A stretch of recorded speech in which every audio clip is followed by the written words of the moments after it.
The voice of Farooq अहमदमध्ये पुन्हा एकदा आपले स्वागत आहे. मित्रांनो, इंग्रजांची फोडो और राज करोची जी एक कूटनीती होती तिथपासून तर वि दा सावरकरांच्या द हिंदू कादंबरी आणि संघ आणि कट्टर हिंदुत्ववादी म्हणवणाऱ्या काही संघाच्या पिलावळ यांनी कसं षडयंत्र करून आपल्या देशामधल्या गंगा जमनी संस्कृतीला सुरुंग लावायचंच नव्हे तर ज्याला आपण आज मुस्लिम द्वेष्टाचे राजकारण आणि समाजकारण म्हणतो किंवा इस्लामोफोबिया म्हणतो याचा पडदा उघड करण्याकरिता आज एक आपण आपलं मंतव्य इथं मी मांडणार आहे की कशा पद्धतीनं मुस्लिम समाजाचे सामाजिक चरित्र हे वास्तवाला अनुसरून नव्हे तर चुकीच्या खोट्या अर्धसत्य आणि इतिहासातल्या अर्ध्या घटना समोर मांडून कशा पद्धतीनं रीतसर पुढं आणून एक मानसिकता जी मुस्लिम द्वेष्टी मानसिकता तयार करण्याचं काम यांनी केलेलं आहे. याचा पडदा उघड करण्यासाठी, याचा पडदा फाडण्यासाठी आजचा हा व्हिडिओ आपण अवश्य पहा. इतरांना पण याची लिंक आपण नक्की शेअर करा. कारण मित्रांनो, आपल्याला एका समुदायाची वकिली करायची नाही आहे. एका समुदायाला डिफेंड करणं इतपत आपला हेतू नव्हे तर मुस्लिम द्वेषाच्या बळावर ज्या पद्धतीनं द्वेष्टे राजकारणामध्ये यश मिळवत आहेत, जर हे रोखायचं असेल, आपल्याला जर या मनुवादी ताकदींना रोखायचं असेल तर आपल्याला वास्तव जाणून घ्यावा लागेल आणि वास्तवाची मांडणीसुद्धा करावी लागणार आहे. म्हणून आपण हा एपिसोड नक्की पाहावा. कसा वाटला आणि हो, काहीही प्रश्न असलं, कोणाला याच्यामधल्या माझ्या व्हिडिओमधला कोणताही वाक्य खोडायचं असेल तर त्यांनी पुराव्यानिशी कमेंट करावं. नक्कीच त्यांच्या त्या कमेंटची, त्यांच्या त्या प्रश्नांचं उत्तर देण्यात येईल. परंतु जेवढा विषय व्हिडिओमध्ये आहे तूर्त तेवढ्या विषयावर आपण आपलं कोणताही जर मुद्दा तुम्ही खोडू शकत असाल तर माझं आव्हान आहे, आपण खोडून दाखवा आणि त्याचा प्रतिवाद करण्यासाठी नक्की पुन्हा आवश्यकता पडली तर आपण व्हिडिओ बनवू शकतो. परंतु या देशाच्या गंगा जमनी संस्कृतीचा आपल्याला याची सुरक्षा करावी लागणार आहे, याला सांभाळावं लागणार आहे आणि याच्या आडमध्ये येणारा हा द्वेष आपल्याला कुठून तरी उपटून काढावा लागणार आहे, उखाडून फेकून द्यावा लागणार आहे. याकरिता आपल्याला या व्हिडिओला नक्की पहा, कमेंट करा, शेअर करा आणि जर आत्तापर्यंत तुम्ही सबस्क्राईब केलं नसेल तर नक्की द फारूक अहमद ऑफिशियल या चॅनलला सबस्क्राईब करा. इतर मित्रांनासुद्धा सबस्क्राईब करायला लावा. कारण सर्वसामान्यांचं चॅनल हे सर्वसामान्यांनाच पुढं आणावं लागणार आहे. धन्यवाद. सगळ्यांना सप्रेम सलाम, जय भीम, जय हिंद. माझा हा विषय खूप आगळा वेगळा आहे. सामाजिक चरित्र व मुस्लिम समाजाचं सामाजिक चरित्र, वास्तव आणि विपर्यास. खरं तर हा विषय खूप संवेदनशील आहे, खूप नाजूक आहे. या विषयावर सहजासहजी बोलल्या जात नाही. या विषयावर खरं तर ओपनली चर्चा व्हायला पाहिजे, परंतु ही चर्चा होताना आपल्याला दिसून येत नाही. आणि जेव्हा एखाद्या विषयावर किंवा एखाद्या विषयाच्या बाबतीमधले समज आणि गैरसमज हे बोलून आपण जर स्पष्ट करत नाहीत, ते दूर करत नाहीत, तर ह्याच्यातून एक वेगळी विकृती निर्माण होते. आणि या विकृतीमधून, या संकुचित मानसिकतेनं घडलेल्या विकृतीतून चांगला आणि सदृढ समाज निर्माण होऊ शकत नाही, सामाजिक आरोग्य चांगलं होऊ शकत नाही.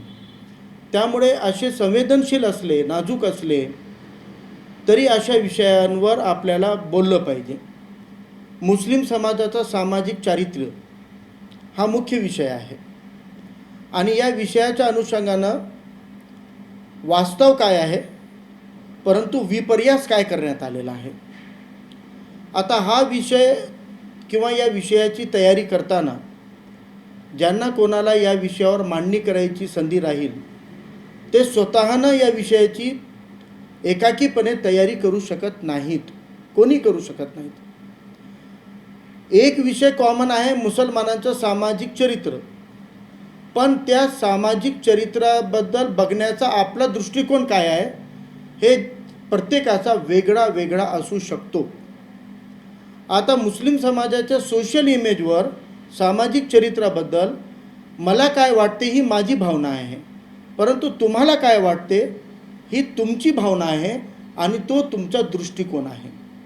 तुमचा दृष्टिकोन हे तुमच्या लहानपणापासून आत्तापर्यंतच्या सगळ्या शिकवणीतून, आपल्या निरीक्षणातून, आपल्या अनुभवातून, आपल्या लिखाणातून आणि वाचनातून, वेगवेगळ्या लेखाच्या वाचनातून हे आपली मानसिकता घडलेली आणि बनलेली आणि रुजलेली असते.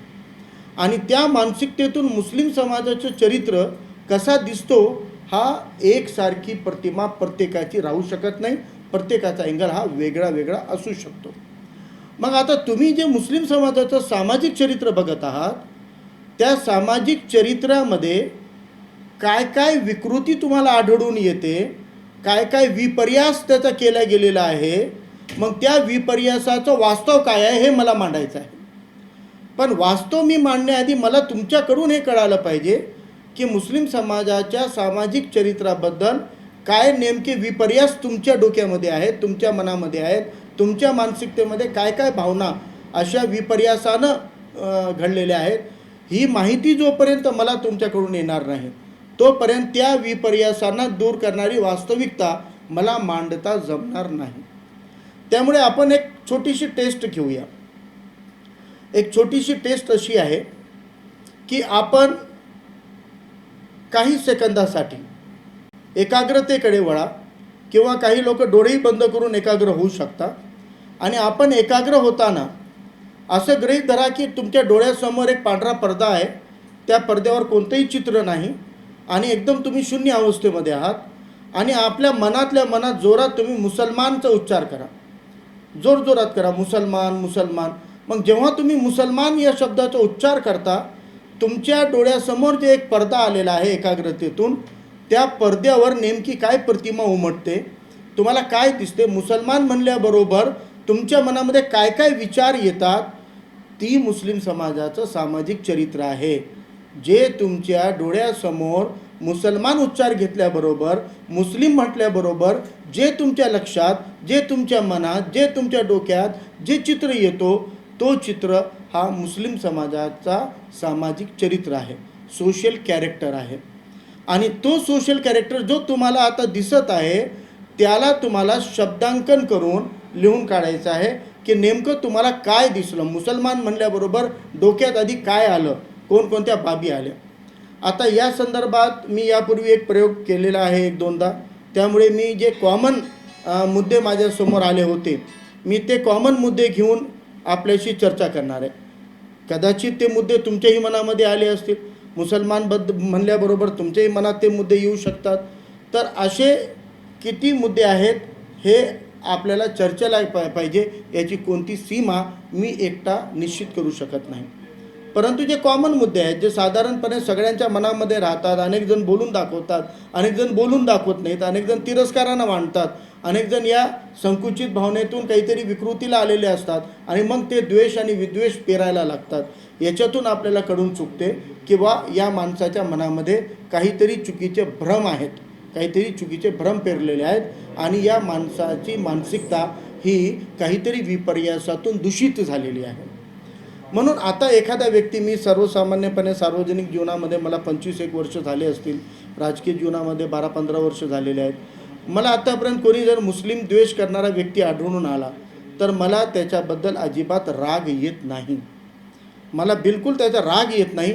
उलट त्याच्याबद्दल माझ्या मनामध्ये सहानुभूती येते की अरे हा विकृत आहे, हा रुग्ण आहे, हा पेशंट आहे आणि याची मानसिकता हेल्दी नाही आहे. कारण याची कमकुवत झालेली या संकुचित मानसिकतेमध्ये कोणीतरी अशी संकुचित गोष्टीची, माहितीची पेरणी केल्यामुळे या व्यक्तीचं दृष्टिकोन हा दूषित झालेला आहे.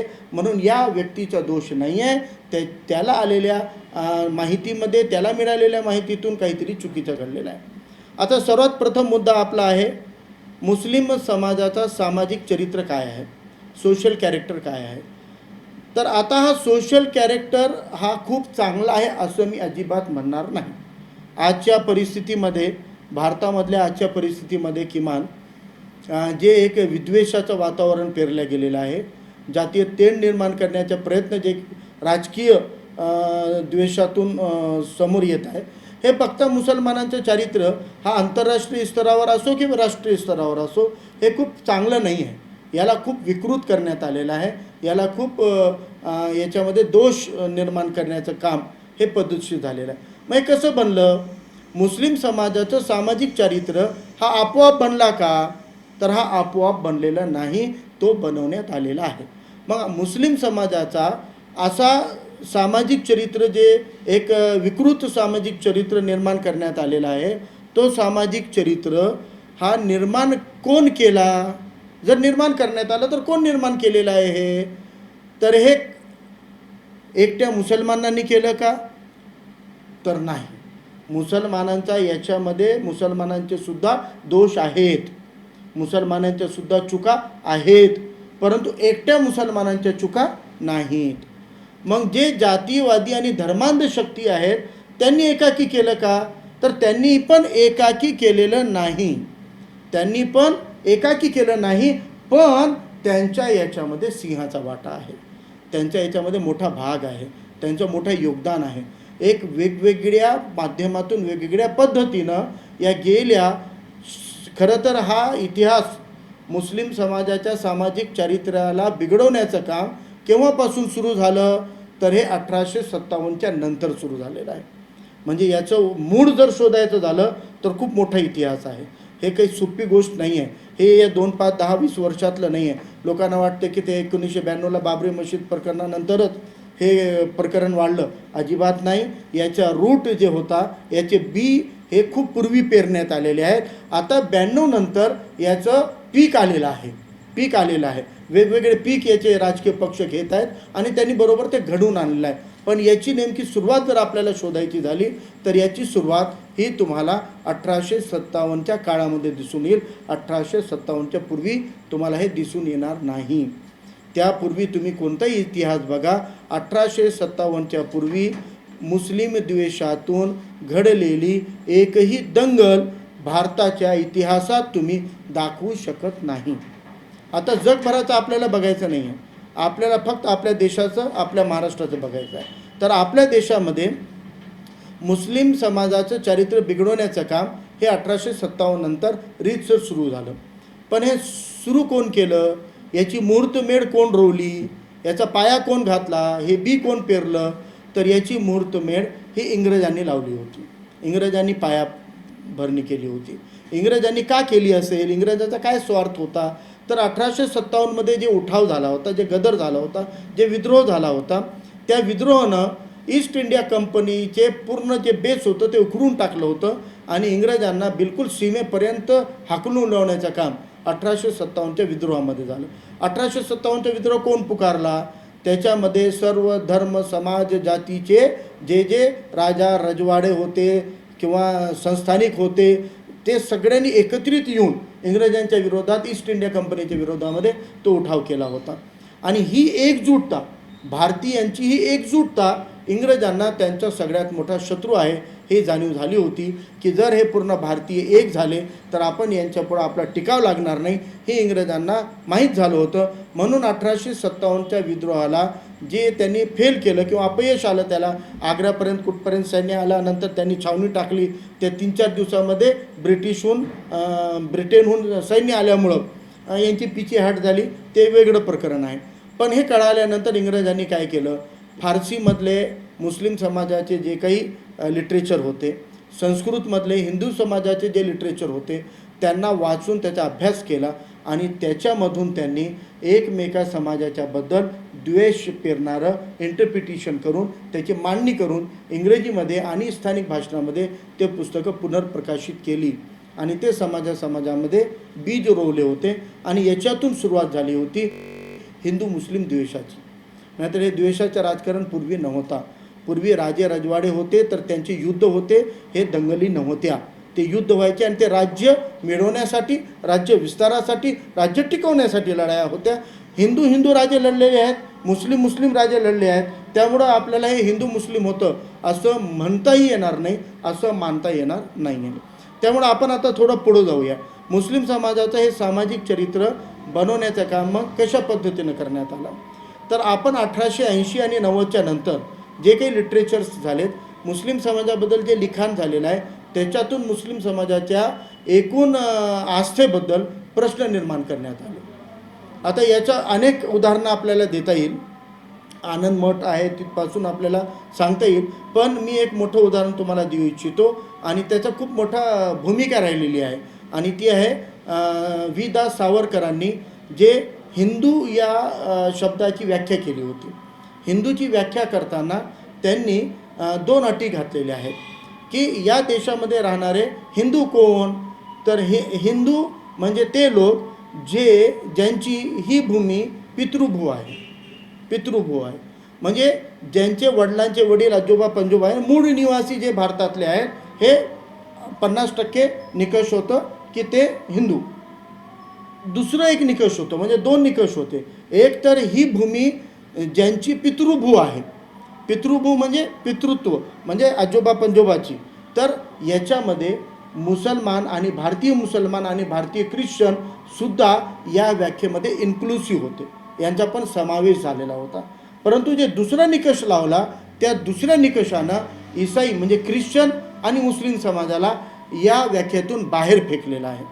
मग ते काय निकष होता, तर ते निकष होता की ही धरती ज्यांची पुण्यभू आहे, म्हणजे ज्यांची ही भूमी पितृभू आहे आणि पुण्यभू आहे, तेच हिंदू आणि तेच इथले नेटिव्ह आणि मूळ नागरिक आहेत, अशी व्याख्या सावरकरांनी त्या काळामध्ये केली होती. आणि त्या व्याख्येमधून पुण्यभू म्हणजे काय, तर ज्यांच्या धर्माचे आस्था केंद्र श्रद्धा केंद्र हे या भारताच्या किंवा प्राचीन भारताच्या भौगोलिक क्षेत्रामध्ये येतात, त्यांची आहे. आता या भारतामध्ये राहणाऱ्या 95% मुसलमान हे भारतामधले मूळ निवासी आहेत. ते पूर्वीचे द्राविड होते, मागासलेले होते, आदिवासी होते, दलित होते आणि वेगवेगळ्या अशा छोट्या छोट्या जातीतून आलेले होते. परंतु त्यांनी समतेसाठी धर्म इस्लाम स्वीकारला. आता धर्म स्वीकारल्यामुळं पितृभू आहे यांची 95% मुस्लिमांची, भारतीय मुस्लिमांची ही भूमी पितृभू आहे, पण इस्लाम धर्म स्वीकारल्यानंतर पुण्यभू नाही, कारण मुस्लिम समाजातल्या लोकांची पुण्यभू ही अरबस्तानमध्ये मक्का आणि मदिना ही आहे. त्यामुळे यांनी विकळून टाकलं. म्हणजे मुसलमान परकी आहेत, हा मुस्लिम समाजाच्या चारित्र्यावर ठोकलेली ही पहिली कीड किंवा पहिली विकृती, हे मुस्लिम समाजाला बदनाम करणारी आणि विकृत करणारा हा पहिला पाऊल मुसलमान परके आहेत, हे सावरकरांनी या व्याख्येच्या माध्यमातून रुजवलेलं आहे. हे एक मुद्दा झाला. आता दुसरा मुद्दा घेऊया आपण. आता यानंतर मुस्लिम समाज परके आहेत, हे बाहेरून आलेले आहेत, ही भावना तिथपासून रुजवणं सुरू झालेलं आहे. मग ही भावना रुजवण्यासाठी आणि वेगवेगळ्या विकृत्या मुस्लिम समाजाच्या चारित्र्याबद्दल करण्यासाठी काय प्रयत्न करण्यात आले, तर याच्यासाठी प्रत्येक माध्यमाचा वापर करण्यात आला. समाजाच्या मन किंवा मत बनवण्याचं काम हे कोणत्या व्यक्ती करत नसतो. एका व्यक्तीमुळं कोणत्याही समाजाची प्रतिमा बनत नसते, पण हे बनवण्याचं काम लोकांचं मत करतो आणि मत बदलण्याची शक्ती ही माध्यमामध्ये असते. म्हणजे जर एखादं पुस्तक खूप जणांनी वाचलं, तर जे लोक ते पुस्तक वाचतील ते त्या पुस्तकातल्या विचारानं इन्फ्लुअन्समध्ये आल्याशिवाय राहणार नाहीत. त्या विचारांचा प्रादुर्भाव त्यांच्यावर झाल्याशिवाय राहणार नाही. म्हणून त्या पुस्तकातल्या विचारांमुळं, त्या कादंबरीच्या लेखामुळं मानसिकतेवर परिणाम होत असतात आणि लोकांचं मत बदलत असतो. आणि हे मत बदलण्याचं काम त्या काळामध्ये लिटरेचरच्या माध्यमातून झालेलं आहे. वेगवेगळ्या कादंबऱ्यामधून मुस्लिम समाजामधले जे चरित्र होते, ते चरित्र वेगळ्या पद्धतीनं आणि विकृत पद्धतीनं रंगवण्याचं काम करण्यात आलं होतं. उदाहरणार्थ, एखादी कादंबरी लिहिताना त्याच्यामध्ये मुस्लिम पात्र असा वापरायचा जो विलनच्या स्वरूपामध्ये आहे, जो निगेटिव्ह रोलमध्ये आहे. जो एखाद्या घरगुती स्टोरी असेल कादंबरीमध्ये, तर त्या घरामध्ये एखादी व्यक्ती कोणत्या तरी मुसलमानाच्या संगतीला लागून त्यांच्या घरामध्ये काहीतरी वेगळंपण किंवा वेगळं मत मांडून विकृती आणत आहे, तेढ निर्माण करत आहे, अशा पद्धतीच्या कथा कादंबऱ्या लिहिण्यात आल्या. पुढं चालून माध्यमाचा विस्तार झाला, म्हणजे चित्रपट आलेत, वृत्तपत्र आलेत, नाटकं आलीत आणि या लोककला आल्या. याच्या माध्यमातून सुद्धा मुस्लिम समाजाचं विकृतीकरण करण्याचं काम हे सपशेल करण्यात आलेलं आहे. आता आपण एक उदाहरण घेऊया.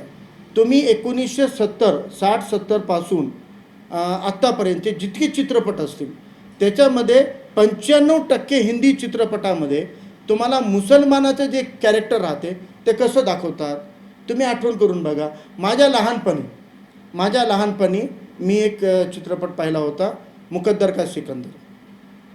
आता त्याच्यामध्ये सिकंदर हा नाव मुस्लिम असला तरी अमिताभ बच्चन हा लावारिस असतो, म्हणजे त्याला आईवडील नसतात आणि एक मुस्लिम महिला त्याला पोसते म्हणून त्याचं नाव सिकंदर आहे, पण त्याला मुस्लिम नाही दाखवलं. पण त्या चित्रपटामध्ये मुस्लिम कोणाला दाखवलं? अमजद खानला दाखवलं, रेखाला दाखवलं. आणि त्यांची काय भूमिका दाखवली? अमजद खान कोण असतो? विलन असतो, गुंड असतो.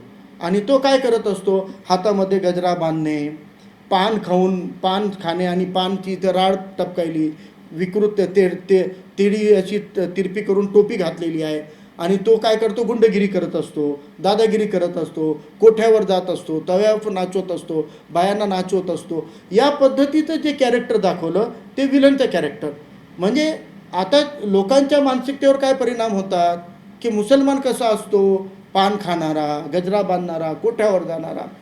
असं तुम्हाला एक दुसरं अमिताभचे चित्रपटाचे उदाहरण देता येईल, जंजीर चित्रपटामध्ये प्राण हा मुस्लिम भूमिकेमध्ये आहे. आता प्राणचं काय नाव होतं त्याच्यामध्ये? शेर खान. आता ते चित्रपट बघितलेल्या प्रत्येक मुस्लिम व्यक्तीला अभिमान वाटायचा की हिरो अमिताभ बच्चनसोबत टक्कर देणारा हा शेर खान असतो. आणि अमिताभ बच्चन त्याच्यामध्ये डायलॉग म्हणतो की जिंदगी में पहली बार किसी मर्द से लड़ाई हुई है या हाथ मिला है. म्हणजे इतकी टफ फाईट अमिताभ आणि प्राणमध्ये होते. परंतु प्राणचे धंदे काय दाखवलेत? व्याज वसुली करणे, क्लब चालवणे, दारूचे अड्डे चालवणे. म्हणजे शेर खान आहे परंतु त्याचे धंदे हे नेमकं मूळ इस्लामच्या चौकटीच्या बाहेरचे आहेत. म्हणजे ते मानवतेच्या चौकटीच्या बाहेरचे आहेत. एका हेल्दी म्हणजे एक चांगल्या आरोग्यदायी समाजाच्या चौकटीच्या बाहेरचे आहेत पण मूळतः इस्लामच्या चौकटीच्या बाहेरचे सुद्धा आहेत.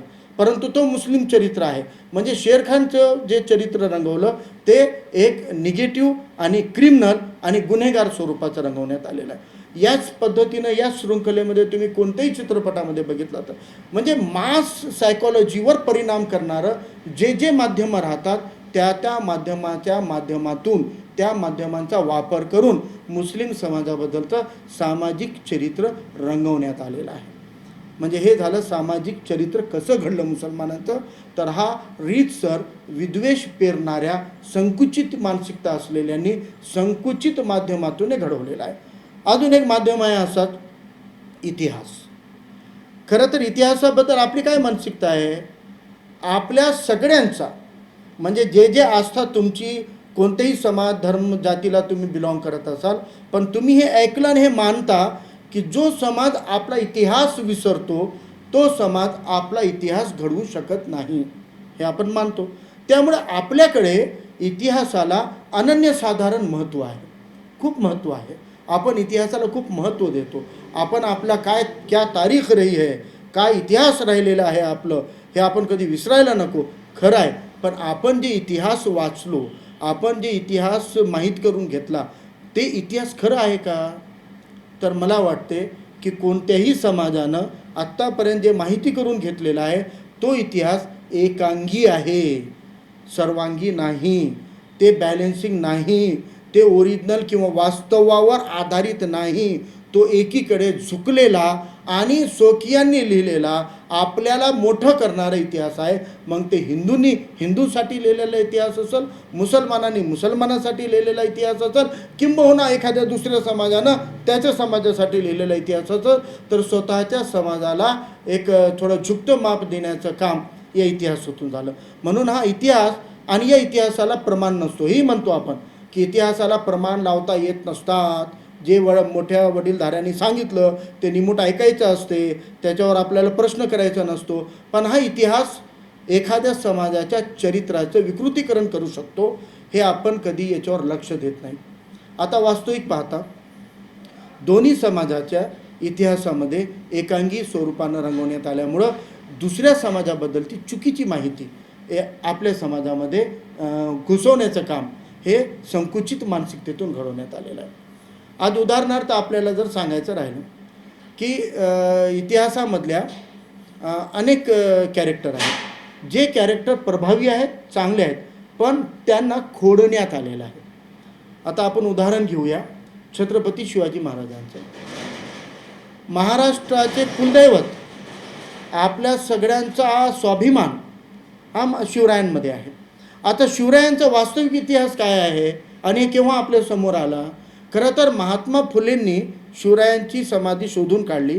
तिथपासून शिवरायांवर अनेक पोवाडे लिहिण्यात आले, अनेक ग्रंथ लिहिण्यात, कादंबऱ्या लिहिण्यात आल्या, अनेक वेगवेगळ्या पद्धतीचे, सगळ्या पद्धतीचे साहित्य हे शिवाजी महाराजांच्या कर्तृत्वावर लिहिण्यात आलेलं आहे. परंतु आपल्याला शिवाजी महाराजांच्या चरित्रामध्ये 3च कॅरेक्टर हे खूप गिरवून आपल्या मेंदूमध्ये घुसवलेले आहेत. एक कॅरेक्टर औरंगजेब, दुसरा अफजल खान, तिसरा शाहिस्ता खान. म्हणजे जे विकृत मानसिकतावाले धर्मांध शक्ती आहेत, या धर्मांध शक्तींना छत्रपती शिवरायांचा कर्तृत्व हा 3 लोकांना सांगून दिसतो का? शिवरायाच्या पूर्ण कार्यकर्तृत्वामध्ये, इतिहासामध्ये 3च मुसलमान आहेत का? तर हे वास्तव नाही, हे आज आपल्या समोर आलेलं आहे. तेही मराठा सेवा संघाच्या, संभाजी ब्रिगेडच्या अनेक प्रयत्नातून हे आपल्यासमोर आलेला इतिहास आहे. दुसरी बाजू समोर आणण्यात आलेली आहे आणि सगळ्यात मोठं योगदान याच्यामध्ये शहीद कॉम्रेड गोविंद पानसरेंचं आहे. त्यांनी छोटंच पुस्तक लिहिलं, परंतु मूळ त्यांनी जो लोकांच्या समोर मांडलं होतं की नेमकं काय वास्तव आहे ते त्यांनी जगासमोर आणण्याचं काम केलं होतं. तर हे इतिहासाचा एक चांगलं उदाहरण आपल्याला सांगता येऊ शकते की इतिहासाच्या माध्यमातून सुद्धा विकृती घडवली जाऊ शकते. आता हे शिवरायांचे एकच उदाहरण खूप झालं. अजून एक घ्यायचं तर महात्मा फुलेंचं घेऊया. महात्मा फुलेंना स्वतःच्या वडिलांनी जेव्हा ते मनुवादी शक्तींच्या विरोधामध्ये जाऊन स्त्री शिक्षणाचं काम करत होते, तेव्हा त्यांना गावात घरातून हाकलून लावा, नाही तर तुमच्या परिवारावर आम्ही बायकॉट करू, हे काही भट त्यांच्या घरामध्ये त्यांच्या वडिलांना जाऊन आग लावण्यासाठी गेले होते. महात्मा फुलेंच्या वडिलांनी त्यांना सांगितलं की तू हे काम बंद करते. म्हणले मी करणार नाही. म्हणले घरातून निघून जाय. जेव्हा महात्मा फुलेंनी स्वतःच्या वडिलांचं घर सोडलं तर त्यांना आसरा देणारे कोण होते? ते कुणाच्या घरात राहिले? कुठून त्यांनी सावित्रीमाईला शिक्षणासाठी पाठवलं? कुठं राहून त्यांनी शाळा काढली स्त्रियांची पहिली? कुठं राहून त्यांनी हे काम केलं? एक मुसलमानाच्या घरामध्ये. परंतु हे आपल्याला कोणी सांगत नाही. म्हणजे महात्मा फुलेंच्या एकूण इतिहासामधले जे 2 मुस्लिम कॅरेक्टर आहेत ते कधीही आपल्याला रंगवून दाखवण्यात येत नाहीत, सांगण्यात येत नाही. म्हणजे इतिहासाला विकृत करण्याचं काम हे झालेलं आहे आणि याच्यातून खोटा इतिहास सांगण्यात आलेला आहे. आज काही ठिकाणी आपण म्हणतो, आता तर अनेक मुस्लिमेतर लोक मोठमोठे आर्टिकल लिहू लागलेले आहेत की औरंगजेब हा आदर्श राजा होता म्हणून. आमचे बीडचे एक प्राध्यापकांचा एक लेख मी मागं वाचला आणि आमचे लातूरचे एक नेते आहेत, त्यांनी पण भाषणामध्ये बोलले की त्यांना कधीही राज्याच्या खजान्यातून 1 रुपया घेतलेला नाही आहे. टोप्या शिवून आणि कुराण ग्रंथाचा लेखणी करून ते विकून जे पैसे यायचे त्याच्यातून त्याचा उदरनिर्वाह चालायचा. मग एकीकडे जर हे वास्तव आहे तर जे इतिहासामध्ये रंगवलेलं चरित्र आहे ते काय आहे? म्हणजे कुठेतरी याच्यामध्ये सुद्धा एक विकृती निर्माण करण्यात आलेली आहे. म्हणजे इतिहासावर जास्त मी खोलात जाणार नाही, आपला विषय बाजूला जाईल आणि हाच विषय खूप मोठा आहे खरं तर इतिहासाचा.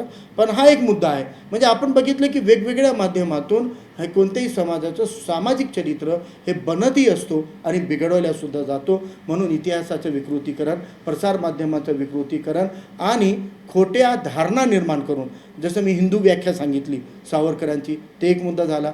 ग्रंथ, कादंबऱ्या, वेगवेगळे साहित्य याच्या माध्यमातून झालं. चित्रपट प्रसार माध्यमे त्याच्या माध्यमातून झालं. इतिहासाच्या माध्यमातून झालं. अशा वेगवेगळ्या. आणि एक आहे धर्म. धर्मामधल्या अर्धवट आणि चुकीच्या माहिती जगासमोर मांडून खूप मोठं सामाजिक चरित्र बिघडवण्याचं काम होतं. आता मी हे सगळी मांडणी का करतोय तर मी काही कॉमन मुद्दे काढलेले आहेत. मी धर्माच्या मुद्द्यावर लगेच येतो 2 मिनिटामध्ये. तोपर्यंत आपण काय करूया, एक काही जे विपर्यास आहेत त्याबद्दल मी आधी चर्चा करतो, छोटे छोटे आहेत. एक आहे मुसलमान म्हणल्याबरोबर माझ्या एका मित्रानं म्हणलं की मुसलमान म्हणल्याबरोबर माझ्या कल्पनेमध्ये 4 बायका 40 मुलं हे येतो. आता याच्यामध्ये किती वास्तव आहे हे तपासून बघायला पाहिजे. मला नाही वाटत की आपल्या भारतामध्ये एकही असा मुस्लिमेतर व्यक्ती असेल जे किमान 10-15 मुसलमानांना ओळखत नाही किंवा त्यांच्याशी मैत्री नाही किंवा ओळखत नाही असं एकही मुस्लिमेतर व्यक्ती नसेल. तुम्ही तुमच्या ओळखीच्या 10, 15, 20, 25, 50 मित्रांची यादी करा. यादी करून त्यांच्या घरी जा. त्यांच्या घरी जाऊन त्यांना विचारा की असं सहज गप्पा करता करता की तुमचं लग्न झालं का, किती लग्न झालेत, किती बायका आहेत, किती मुलं आहेत, किंवा तुमच्या वडिलांना किती बायका होत्या, तुमच्या वडिलांना किती मुलं आहेत, हे तुम्ही तुमच्या मित्रांना, तुम्ही ज्यांना ओळखते त्यांना विचारा. त्यांनी रागावणार नाहीत. आणि जर त्यांनी रागावलं ना तुम्ही मला फोन लावून घ्या, पण विचारताना थोडंसं विनम्रपणे विचारा. एकदम भांडण्यासारखं विचारू नका, नाहीतर तो म्हणेल की हे काय मला उद्धटपणानं विचारतोय. तर आपण या पद्धतीनं जर माहिती स्वतः जाऊन काढाल तर 4 बायका आणि 40 मुलं हे अवास्तव आहे, हे भ्रम आहे, हे तुमच्या लक्षात येईल. आता इतिहासामधले काही दाखले दिले जातात किंवा अमुक जे प्रेषित होते यांना इतक्या बायका त्यांना इतक्या बायका. मला एक सांगायचं आहे, पूर्वी लग्न हा फक्त गृहस्थी किंवा संसारापुरतं मर्यादित गोष्टी नव्हत्या. अनेक राजे महाराजांच्याबद्दल आपण ऐकलेले आहेत की राजा त्या देशावर जातो, हल्ला करतो किंवा या देशातल्या राजाची मुलगी त्याला लग्नामध्ये दिल्या जाते. याच्यामागं कारण काय असते? ते एक संबंध जोडण्याचं काम असतो, एक संपर्क वाढवण्याचं काम असतो. एक मोठ्या समुदायासोबत जर एखाद्या समुदायाची मैत्री करायची असेल तर त्याची कडी कशी जोडायची, म्हणून एखाद्या समाज प्रमुखाला तिथल्या समाज प्रमुखाच्या मुलामुलीमध्ये संबंध लावून देतात. म्हणजे याच्यातून एक रिलेशनशिप डेव्हलप होईल. खरं तर आपल्याला रिलेशन या शब्दाची म्हणजे नातं या शब्दाची किंवा रिश्ता या शब्दाची व्याख्याच माहीत नाही. रिलेशनची व्याख्या काय? आपण रिलेशन म्हणतो, हा माझा भाऊ आहे, हा माझा काका आहे, हे आमका मामा आहे. हे रिलेशनची व्याख्या काय? Relation is a commonness between amongst different option. म्हणजे वेगवेगळ्या गोष्टीमधला एक कॉमन संबंध जो असतो तो रिलेशन असतो. आणि हे 2 वेगवेगळ्या समूहांमध्ये जर काही संबंध निर्माण करायचे तर रिलेशन फॉर्म करण्यासाठी यांच्यामध्ये कॉमननेस असणं गरजेचं आहे. आणि ते कॉमननेस केव्हा येऊ शकतो? जेव्हा एकीकडला मुलगा मुलगी एकमेकाच्या देवाणघेवाण झालं तर हे 2 समूहामध्ये संबंध जुळतो. याला रिलेशन म्हणजे हे एक विस्तार करण्याची पद्धत होती. वेगवेगळ्या समाजामध्ये राज्यामध्ये विस्तार करण्यासाठी सुद्धा लग्न करायचे. छत्रपती शिवाजी महाराजांना किती बायका होत्या, किती लग्न झाले होते याची माहिती काढा. मग ते मुसलमान होते का? म्हणजे याच्यावरून मी उदाहरण द्यायलो की छत्रपती शिवाजी महाराजांच्या काळामध्ये सुद्धा का लग्न केले शिवाजी महाराजांनी इतके, याच्यामागं काही ना काही कारण असतो. समाजात पुढे आदर्श ठेवायचा असेल, जर एखादा राजा त्या काळामध्ये एखाद्या छोट्या जातीतले मुलगी लग्न करून आणायचा, काय आणायचा? लग्न म्हणजे बायको असताना त्याला तो मेसेज द्यायचा होता की छोट्या समाजासोबत सुद्धा संबंध जोडायला पाहिजे, याला वाईट मानू नका. म्हणून एखादा राजासुद्धा तो लग्न करायचा. म्हणजे एकापेक्षा जास्त लग्न करणे हे फक्त वासनेपोटी नसतात, तर यामागं वेगळे कारण असू शकतात आणि ते आपल्याला इतिहासात गेल्याशिवाय कळणार नाहीत. म्हणून मला एक सांगायचं आहे की या मुद्द्यावर जे एक खोटं भ्रम आहे, विपर्यास आहे की 4 बायका आणि 40 मुलं, तर या संदर्भात आपण थोडंसं क्लिअर करायला पाहिजे. अजून एक विषय आहे, औरतांना गुलामांसारखी वागणूक देतात. हे खूप चुकीचा भ्रम आहे. खरं तर इस्लामचे जे कायदे आहेत हे कायदे कडक वाटत असले तरी ते कोणत्या परिस्थितीमध्ये निर्माण करण्यात आले हे सुद्धा आपल्याला बघावं लागणार आहे. की पूर्वीच्या काय आजच्याही काळामध्ये ती परिस्थिती मला वाटते की पुन्हा समोर येत आहे आपल्या, की कोणत्याही स्त्रीकडे बघण्याचा दृष्टिकोन हा चुकीचा असायचा. स्त्रीला एक वेगळ्या लंपटपणाच्या दृष्टिकोनातून बघणाऱ्यांची संख्या प्रत्येक काळामध्ये राहिलेली आहे. आता ती पूर्वी खूप होती, मध्यात काही अंशी लोकांमध्ये एक वेगळी हे आलं होतं, मॉरॅलिटी आली होती, ती अजून कमी होताना दिसतंय आपल्याला. ज्या पद्धतीनं अत्याचार हिंसक बलात्कार घडत आहेत त्यावरून, तर एक विकृती समाजामध्ये स्त्रियांकडं फक्त वासनेच्या दृष्टीनं बघण्याचा दृष्टिकोन होता. मग याच्या चांगल्या घरची असो की वाईट घरची असो सगळ्यांना एका दृष्टीनं बघायचं. याच्यामध्ये फरक व्हावा म्हणून पर्दा सिस्टम आला की तुम्ही घरातून बाहेर म्हणजे घरातून बाहेर पडण्याची जर सक्ती राहिली, न पडण्याची राहिली असती, बुरखा हालत नसताना. म्हणजे स्त्रियांना घरातून बाहेर पडण्याची मुभा होती आणि ती मुभा होती म्हणून बाहेर पडताना चांगली स्त्री आणि वाईट स्त्रीमध्ये फरक कशावरून कळावं म्हणून ते आदेश आलेलं होतं की तुम्ही चादर नेसून बाहेर पडा, जेणेकरून लोकांना तुमच्याकडे अरे हे चांगल्या घरची स्त्री आहे, याला आपण वाईट बघू नये, असं काहीतरी संदेश जावा या हेतूने ती सिस्टम सुरू करण्यात आलं होतं. आता तलाकबद्दल वगैरे खूप चर्चा झालेली आहे.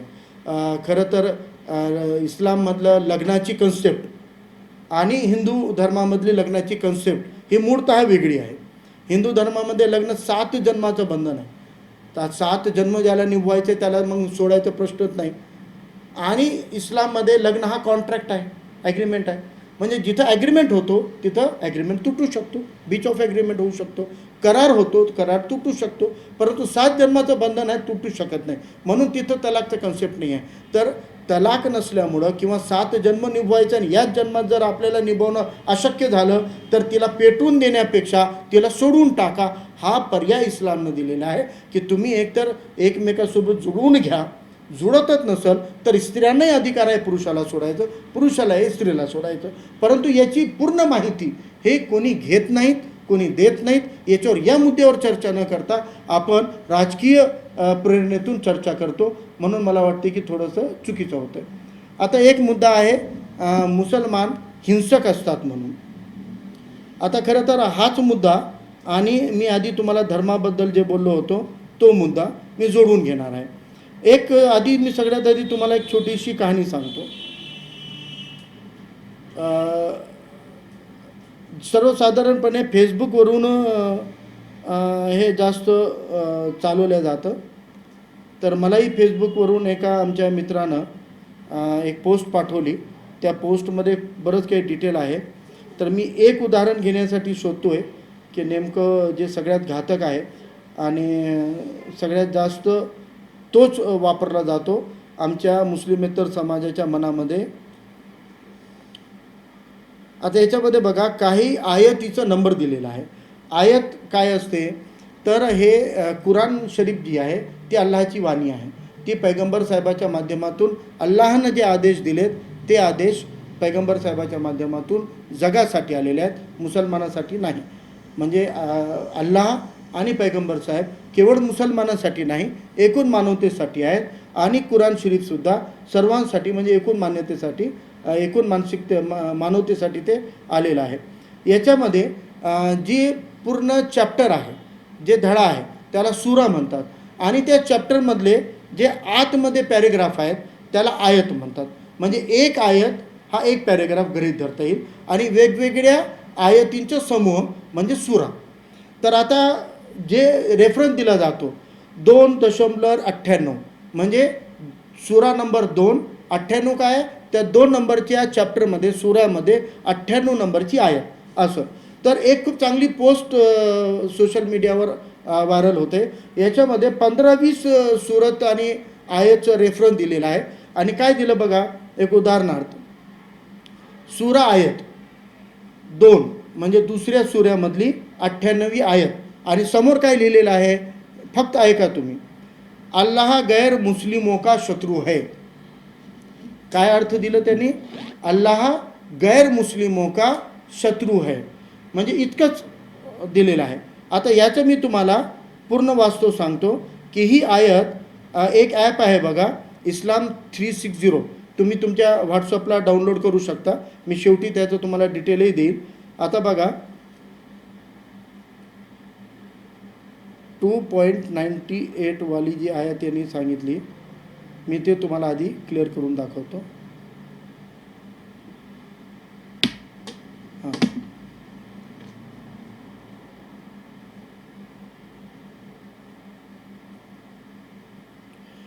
हे बघा, आयत नंबर सूरत नंबर 2 आयत नंबर 98 म्हणजे 2.98 जे अरबिकमध्ये आयत आहे. मी त्याचा फक्त तुम्हाला अर्थ सांगतो हिंदीमध्ये. जो कोई दुश्मन हो अल्लाह का और उसके फरिश्तों का और उसके रसूलों का और जिब्राइल व मिकाइल, ये फरिश्त्यांचे नाव आहेत का, तो अल्लाह ऐसे काफिरों का दुश्मन है. म्हणजे याच्यामध्ये म्हणलेलं आहे की जे अल्लाहला स्वतःचं दुश्मन मानतो. आता जे अल्लाहला स्वतःचं दुश्मन मानतात अल्लाहचे जे देवदूत आहेत, फरिश्ते आहेत, त्यांनाही आपलं दुश्मन मानतो. अल्लाहने जे प्रेषित पाठवलेत त्यांनाही आपला दुश्मन मानतो. तर अल्लाह त्याचा दुश्मन आहे. म्हणजे यांनी तर आधी जे दुश्मन मानतो त्यानं स्वतःहूनच दुश्मनी स्वीकारलेली आहे ना. आता समजा मी एका मित्राला म्हणतोय, मी तुला माझा दुश्मन मानतो, मी तुझ्या आईवडिलांना दुश्मन मानतो, मी तुझ्या आणि तुझ्या मित्रांना दुश्मन मानतो, तर ते म्हणणार ना किंवा तुम्ही मला दुश्मन मानता तर मी तुमचा दुश्मनच आहे. तर या अँगलनं किती स्पष्ट दिलेलं आहे, जो कोई दुश्मन हो अल्लाह का और उसके फरिश्तों का और उसके रसूलों का और जिब्राइल और मिकाईल का, तो अल्लाह ऐसे काफिरों का दुश्मन आहे. याच्यामध्ये विकृती काय आहे? याच्यामध्ये एकदम निष्पपणे पूर्ण नाही सांगणार. हे फक्त काय म्हणणार, अल्लाह हिंदुओं का दुश्मन आहे. आता हिंदू कुठून शब्द आला? आणि काफिर म्हणजे जे कुफ्र करतात, म्हणजे जे अल्लाह एक ईश्वराला न मानणारे जेवढे आहेत ते सगळे काफिर. मग याच्यामध्ये हिंदूज म्हणून काय घेतलेलं आहे? याच्यात हिंदू ख्रिश्चन ईसाई असं एका समूहाबद्दल हे नाही आहे. जे अल्लाहला एक ईश्वराला मानतात ते मुसलमान, त्यांचं इमान आहे, आणि अल्लाहला आणि पैगंबर साहेबांना मानणारा, आणि जे मानत नाही ते न मानणारा. कोणती तरी व्याख्या करावी लागेल ना त्यांना. जे मानतात त्यांना वेगळं, न मानतात त्यांना एक व्याख्यामध्ये कसे घेता येईल, म्हणून ती व्याख्या केलेली आहे आणि याच्यामध्ये स्पष्ट केलं. या पद्धतीनं एक मोठा संदर्भ जे सर्वसाधारण मी तुम्हाला सांगत होतो दिला जातो. आणि खूप म्हणजे गेले 10 वर्षात मी अनेकदा हे उदाहरण देऊन लोकांना पटवून वैताग आला मलाच खरं तर हे सांगता या मुद्द्यावर आपण थोडीशी चर्चा करूया. आधी एक आयत आहे, त्या आयतचं मी नाव नंबर तुम्हाला रेफरन्स शोधून सांगतो लगेच. याच्यामध्ये काय सांगण्यात आलेलं आहे या आयतमध्ये असं त्याचं दाखवतात, कुराणमध्ये लिहिलेलं आहे काफिरांची कत्तल करा, एवढं सांगतात. काय लिहिलेलं आहे? काफिरांची कत्तल करा. जर आपण चर्चा केली, तुम्ही आधी सांगा कुराणमध्ये असं लिहिलेलं आहे की नाही काफिरांची कत्तल करा? कुराणमध्ये असं लिहिलेलं आहे की नाही काफिरांची कत्तल करा? एक मित्र असं वरून मी म्हणाल तर मग ऐकून मला हो किंवा नाही म्हणे उत्तर द्या म्हणे. मी म्हणलं प्रत्येक गोष्टीचं हो आणि नाहीमध्ये उत्तर देता येत नाही. जर एखाद्या माणसानं जीवनामध्ये कधी दारू पिली नाही, तुम्ही त्या माणसाला म्हणले दारू सोडली का, हो आणि नाहीमध्ये उत्तर द्या, कसं देईल तो? तुम्ही त्याला म्हणाल की हो किंवा नाहीमध्येच उत्तर द्या. दारू सोडली का, हो म्हणलं तर ते पित होता याचा अर्थ, नाही म्हणलं तर तो आता पितो. तर कधीही प्रत्येक प्रश्नाचं उत्तर हो नाहीमध्ये देता येत नाही. म्हणून माझ्या अनेक मित्रांना मी सांगतो की कुराणमध्ये लिहिलेलं आहे की नाही हे सांगा आम्हाला, की काफिरांच्या कत्तली करा. मी त्याला म्हणलं जर हे तू सत्य मानत असेल तर गीतामध्ये लिहिलेलं आहे म्हणलं की आपल्या भावांची कत्तल करा म्हणून, चुलत भावांची कत्तली करा म्हणून. तुम्हाला असं काही बी बोलतात का म्हणे? असं कुठं लिहिलेलं आहे गीतेमध्ये? मला तसंच जसं तुला हे चुकीचं वाटायलं आहे तसं ते मला चुकीचं वाटायलं आहे, नीट ऐकून घे. आता मी तुम्हाला हे 2 उदाहरण देऊन स्पष्ट करणार आहे आणि मला वाटते ते शेवटचा मुद्दा आपण घेऊया. एक प्रमुख उदाहरण काय याच्यामध्ये की अरबस्तानमध्ये जेव्हा पैगंबर साहेब मक्यातून मदिन्याला गेले, मदिन्यामध्ये गेल्यावरही मक्यातून त्यांचे जे शत्रू होते, विरोधक होते, ते त्यांना तिथंही निवांत राहू देत नव्हते. आणि मदिन्यामध्ये पैगंबर साहेबांना जेव्हा मदिन्यात त्या वाशांनी स्वतःहून बोलवलं की आमच्या इथं वेगवेगळे समूहांच्या भांडणं असल्यामुळं तुम्ही या आणि आम्हाला येऊन इथं एकत्रित करून एक चांगलं राज्य व्यवस्था निर्माण करा आणि आम्हाला तुमच्या मार्गदर्शनामध्ये इथं राहायचं आहे. तर पैगंबर साहेबांनी मदिन्यामध्ये एक लोकशाही पद्धतीचं एक सगळ्यात चांगलं फॉर्मॅट तिथं निर्माण केलं. आणि तिथं जे 3-4 समूह होते, ख्रिश्चन समाज होता, ज्यू समाज होता, यहुदी समाज, आणि अजून मूर्तीपूजा करणारे 2-3 वेगळे समाजही होते. सगळ्यांना बसून सांगितलं की मदिना हे आपला देश आहे आणि आपण आपल्या देशाची एकनिष्ठ आहोत. आपल्या देशाच्या बाहेर आपल्याच आस्थेतले लोकही असतील तरी आपल्या देशामध्ये आपल्याला आपल्या देशाबद्दल आधी विचार करायचा आहे. त्याच्या पलीकडं, मदिन्याच्या पलीकडं तुमच्याच धर्माचा माणूसही असला आणि तो आपल्या देशावर हल्ला करत असेल, त्यावेळेला तो आपला शत्रू आहे, कारण आपण आपल्या देशाची रक्षा करायची आहे. हे ॲग्रीमेंट असताना इथले काही लोक त्या विरोधकांशी ताळमेळ करून त्यांना इथल्या बातम्या पुरवायच्या आणि पूर्ण हेरगिरी करायचं आणि त्यांना सांगायचं तुम्ही तिकडून हल्ला करा, आम्ही आतून मदत करतो. या पद्धतीचं हे ॲग्रीमेंट मोडण्याचं काम एकदा झालं. याच्यातून लढाई झाली आक्रमण झालं मदिनावर. आक्रमण झाल्यावर पैगंबर साहेबांनी डिफेन्सपोटी त्या आक्रमणाचं उत्तर दिलं, शत्रूंना हरवलं आणि परत केलं. यानंतर दुसऱ्यांदा ही चूक त्यांनी केली. अजून त्यांनी तिकडल्या शत्रूंना बळ दिलं, त्यांना इथली माहिती पुरवली, त्यांना हल्ला करायला लावला आणि जेव्हा आक्रमण झालं तिकडून, तेव्हा दुसऱ्यांदा सुद्धा पैगंबर साहेबांनी ते सामना केला, त्यांना हरवलं आणि यांना दुसऱ्यांदा समज दिली की तुम्ही करार मोडत आहात, आपल्या इथली शांती मोडू नका, तुम्ही त्या शत्रूंच्या सोबत संबंध ठेवू नका, इथं आपल्यावर तुम्ही असे प्रसंग ओढून आणू नका. दुसऱ्यांदाही त्यांना माफ केलं, काही शिक्षा दिली नाही. आणि जेव्हा तिसऱ्यांदा सुद्धा हे घडलं तेव्हा पैगंबर साहेबांना आदेश आलं की तुम्ही यांना एकदा दोनदा संधी दिली तरी हे सुधारले नाहीत, तुम्हाला या लोकांवर आता विश्वास करता जमणार नाही, या लोकांच्या विरोधामध्ये तुम्हाला लढावं लागेल, यांना संपवावं लागेल. आता हे विस्तारामध्ये ही स्टोरी आहे. आता हीच स्टोरी अशी एक उदाहरण आपल्याला गीतामध्ये सापडतो, महाभारतामध्ये. काय सापडतो? जेव्हा कृष्णाने अर्जुनला सांगितलं की जे समोर आहेत ते शत्रू, त्यांना वार कर, त्यांची हत्या कर, त्यांना मारून टाक, तेव्हा अर्जुन म्हणला, अरे नाही, हे तर माझे आजोबा पंजोबा आहे, पितामह भीष्म, मी यांना कसं मारू? हे तर माझ्या काकाचा मुलगा आहे, हे माझं अमुक भाऊ आहे, ते माझं तमुक भाऊ आहे, मी त्यांना मारायचं? मी आपल्या भावांना, आपल्या चुलत्यांना मारायचं? हे शक्य नाही. तेव्हा कृष्ण काय म्हणला अर्जुनला? कृष्ण म्हणला की हे तुझे चुलते भाऊ नाही आहेत, इथं नाते संबंध रक्त संबंध नाही आहे, हे धर्मयुद्ध आहे, तू धर्म आहेस ते अधर्म आहेत, तू सत्य आहे ते असत्य आहे आणि तुला सत्याचा विजय करायचा आहे, असत्याचा मुकाबला कर आणि असत्याचा नाश कर, म्हणून कृष्णानं अर्जुनला आदेश दिला. जर कोणी आजच्या काळामध्ये आपल्या चुलत्याची कत्तल केला आणि कोर्टामध्ये जाऊन म्हणलं की माझ्या धर्माचा भाग आहे आणि मी माझ्या चुलत्यानं माझी जमीन बळकावली होती, जशी कौरवांनी पांडवांची जमीन बळकावली होती आणि मग पांडवांनी कौरवांची हत्या करून वापस आपली जमीन मिळवली, तसं माझी जमीन माझ्या काकाच्या मुलानं बळकावली, मी त्याची हत्या करून वापस घेतो आणि महाभारतामुळं मला ही प्रेरणा भेटली, तर कोर्ट त्याला ग्राह्य कराल का? मग जसं त्या संदर्भातून कोणी हिंदू गीतेचा संदर्भ देऊन चुलत्यावर वार करू शकत नाही, तसं कोणताही मुसलमान त्या काळात मदिनामध्ये घडलेल्या, त्या लढाईत घडलेल्या त्या आयतीचा संदर्भ घेऊन आज कोणी त्याचा वापर करून हत्या करू शकतो का?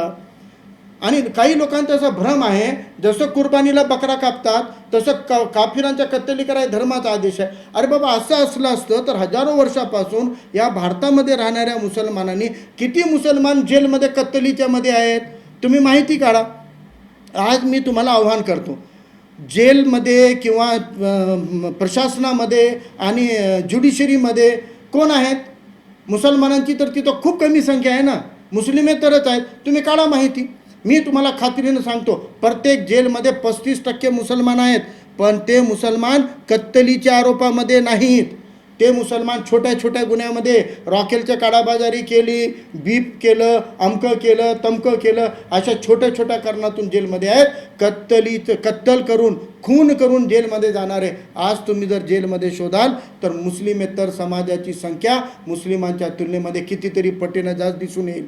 कारण मुसलमानाकडे जमिनीत नाहीत, सगळ्यात जास्त हत्या हे जमिनीच्या वादातून घडतात, हे आपल्याला माहीत आहे. म्हणजे आज मुस्लिम समाजाबद्दल सुद्धा आपण जे गैरसमज पोचतोय ते गैरसमज दूर करण्याची आपल्याला ही गरज आहे. कारण आता हा मुद्दा मुस्लिम समाजाचा राहिलेला नाही आहे. जेवढे शांतीप्रिय, लोकशाहीप्रिय, संविधानप्रेमी मुस्लिमेतर समाजातले लोक आहे, मी त्यांना सांगू इच्छितो, आता ही बाब फक्त मुसलमानापुरती मर्यादित नाही. मुसलमानांचे खोटे चरित्र रंगवून विद्वेषाचं राजकारण करून हे मूठभर लोक, ज्यांना कधी समता नको आहे, जे विषमतावादी आहेत, हजारो वर्षापासून ज्यांनी आपलं वर्चस्व या आपल्या भारताच्या भूमीवर ठेवलेलं आहे, अशा मानसिकता पुन्हा डोकं वर काढत आहेत. म्हणून आता मुस्लिम समाजाच्या वतीनं हे गैरसमज दूर करण्याकरिता मुस्लिम समाजामध्ये शिक्षित लोकांचीच कमतरता आहे.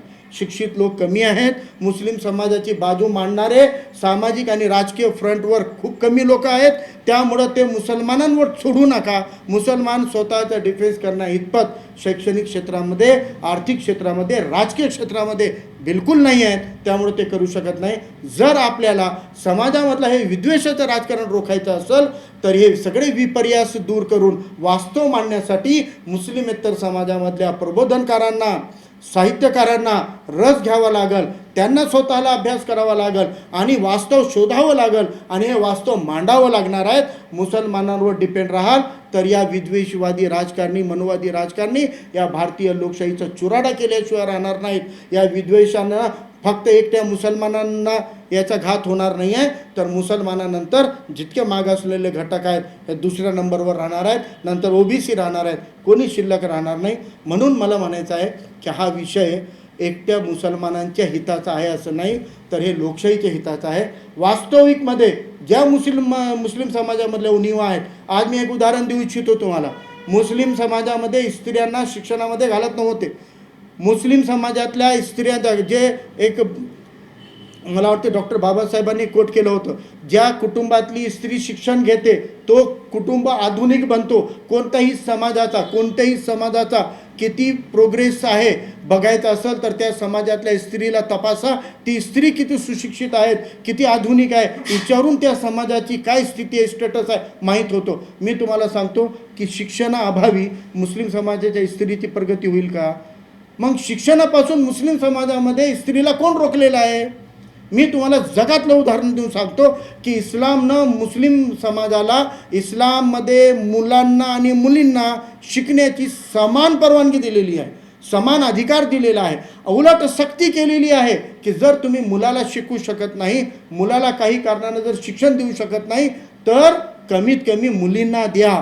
मुलं व्यवहारातून शिकतील, पण स्त्रियांना, मुलींना शिक्षण द्या, हा आग्रह इस्लाममध्ये आहे. मग भारतामधल्या इस्लाम मानणाऱ्या मुसलमानामध्ये हे मनुवादी मानसिकतेतून आलेलं आहे. स्त्रियांना घरामध्ये कोंडायचं, शिक्षणाला न पाठवायचं, शिकू न द्यायचं, ही जी रूढी आहे ही इस्लाममधून आलेली नाही आहे. ही रूढी ज्या पद्धतीनं इथं स्वतः ब्राह्मण समाजल्या स्त्रियांना सुद्धा शिक्षणापासून वंचित ठेवलेलं होतं, ज्या मनुस्मृतीनं, त्या मनुस्मृतीचा कुठंतरी दोष आहे की या देशामध्ये आलेले आधुनिक धर्मसुद्धा इथं आलेलं रूढीवाले बनतात. कारण धर्म स्वीकारतो माणूस, रूढी सोडत नाही. म्हणून आम्ही 95% पूर्वाश्रमीचे दलित, OBC, हिंदू जे होतो ते धर्मानं मुसलमान झालो, पण रूढी परंपरेच्या बाहेर गेलो नाही. म्हणून काही उणिवा मुस्लिम समाजामध्ये जे आहेत ते आपल्या या परंपरांचे आहेत, ते आधी आपल्याला दूर करावं लागणार आहे. आज मी उदाहरण देतो, बदल झालेला आहे, खूप मोठं परिवर्तन झालेलं आहे, पण मुसलमानाकडे बघण्याचा दृष्टिकोन आपल्याला बदलावा लागणार आहे. मी 2 वर्षापूर्वी एक माहिती काढली होती नांदेडच्या मेडिकल कॉलेजमध्ये, 2-3 वर्षापूर्वी, की त्या वर्षामध्ये 19 मुस्लिम विद्यार्थी MBBSला ॲडमिशन घेतलेले होते. 19 मुस्लिम विद्यार्थी MBBS शिकत होते नांदेडच्या मेडिकल कॉलेजमध्ये. आणि जेव्हा मी त्यांचं लिंग्विस्टिक माहिती काढली, त्यांची मी यांची सेक्स डिटर्मिनेशनबद्दल आम्ही काही मुवमेंट चालवत होतो, ती माहिती घेतल्यावर कळालं की 19 मुस्लिम विद्यार्थ्यांमध्ये 5 मुलं आहेत आणि 14 मुली होत्या. आज तुम्हाला सांगतो कोणत्याही मेरिट लिस्टमध्ये बघा, तुम्हाला तिथं मेरिटमध्ये जसे मुस्लिम मुलं खाली दिसतील आणि मुस्लिम मुली त्यांच्यापेक्षा पुढं दिसतील. आज मुस्लिम मुलं शिकत आहेत आणि इस्लामनं मुस्लिम स्त्रियांना शिक्षणापासून कधीच वंचित ठेवलेलं नव्हतं. परंतु या पण दृष्टिकोन आपल्याला आपला बदलावं लागणार आहे. मुसलमानाकडे बघण्याचा पूर्वाचा दृष्टिकोन आपल्याला बदलावं लागेल. नवीन दृष्टिकोनातून या समाजाकडं जर आपण बघणं सुरू केलं तरच हा समाज मुख्य प्रवाहामध्ये येऊ शकतो. आणि या समाजाला मुख्य प्रवाहात आणल्याशिवाय आपल्या लोकशाहीला आणि या संविधानाला शाबूत ठेवणं अवघड होणार आहे. म्हणून आपण सगळ्यांनी मुस्लिम समाजाच्या चारित्र्याबद्दल विचार करायला पाहिजे, ओपनली बोलायला पाहिजे, चर्चा करायला पाहिजे. आपण काही प्रश्न वगैरे विचारले असतील तर मला वाटते की ते मी बघू शकलो नाही. आणि जर असे काही प्रश्न असतील आलेले तर मी नक्कीच प्रयत्न करेन त्याचं उत्तर देण्याचं. आणि किंवा तुम्ही नंतरही जर आमच्या ॲडमिनला मेसेज करून काही प्रश्न पाठवले तर मी नक्की त्या सगळ्या प्रश्नांना घेऊन पुन्हा एकदा आपल्यासमोर येईन. खूप वेळ मला वाटते मी घेतला, त्यामुळं दिलगिरी व्यक्त करतो. आपण सगळ्यांनी साथ दिली, आपण ऐकून समजून घेतलात आणि याच्यातून काही कोणाचा अवमान करणे, कोणाला कमी लेखणे हा माझा हेतू नव्हता. वास्तव मांडण्याचा प्रयत्न केलेला आहे. मी एक अभ्यासक आहे, मी विद्यार्थी आहे, मी कोणत्याही विषयाचा तज्ज्ञ नाही. जे तुमच्या आमच्यामधून राहून मी जे शिकतोय, जे मी ऐकतोय, जे वाचतोय ते तुमच्यासमोर मांडण्याचा मी प्रयत्न केलेला आहे. आपण ऐकून घेतलात, त्यामुळे आपले सगळ्यांचे मनापासून धन्यवाद. पुनश्च एकदा ईदनिमित्त हार्दिक शुभेच्छा. आणि पुनश्च एकदा महती तुझी माझी या फेसबुक पेजचे ॲडमिन आमच्या मित्रांना माझ्या मनापासून आभार, धन्यवाद. जय हिंद, जय भीम, जय मीम.